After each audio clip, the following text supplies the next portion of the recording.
It seems to be the common thread of our history. The Jewish people are successful, they're strong, they save the economy of Egypt and the country itself, and yet within a short amount of time, there is suspicion, there's concern that the Jewish people have an agenda, they are a negative force, and therefore the persecution begins. And this has repeated itself again and again through so many countries, through so many centuries. What has been the key component of our survival throughout all of the travails of our history? When Jacob is about to go down to Egypt, Es Yehuda Sholach Lefonav Goishna, he sends Yehuda ahead of the family.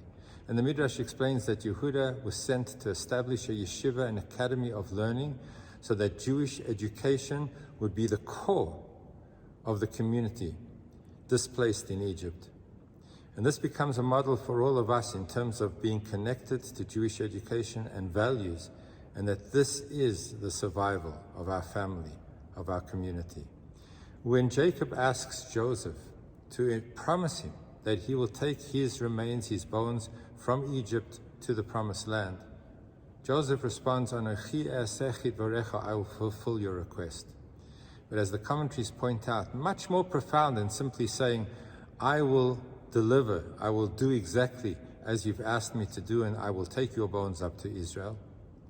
What he was implying was, Anochi e'aseh dvarecha, I will do as you say. I too will request that my bones are taken up when the Jewish people are liberated from Egypt. And so it was.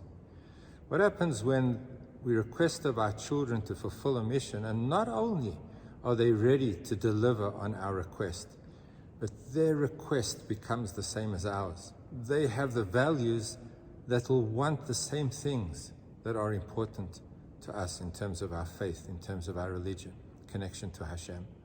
When one passes on that value system to the next generation, there is Jewish survival. When Jacob is surrounded by his children at his deathbed, the Midrash describes how he was uncomfortable.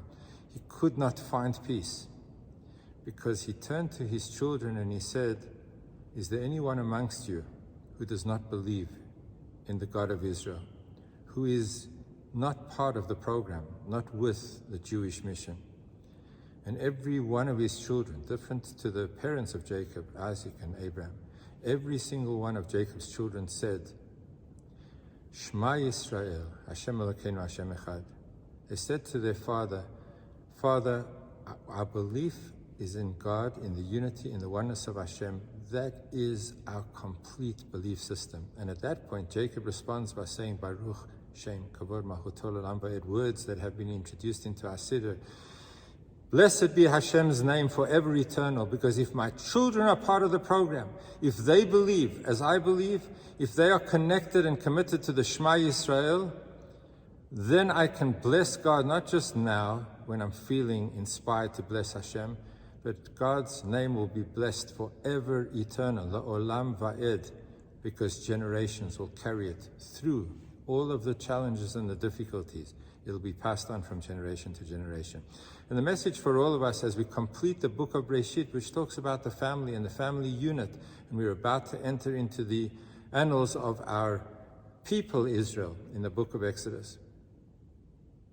We need to remind ourselves what the survival tool is when there are challenges around us.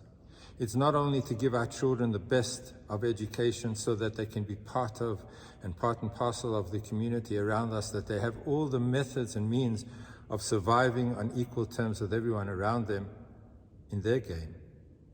But much more important, if we are able to pass on the message to our children that this is the mission of Israel, this is what is Jewish education. We're about to begin an academic year.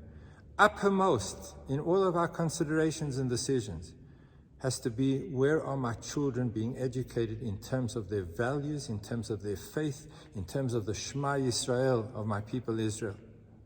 And if we are able to pass on to our children that they value the things that are so important to us, that they don't just fulfill it because it's an instruction from parents, but they become the parents of the future with the same values, asking of their children and theirs of theirs, then we have a survival of Am Yisrael.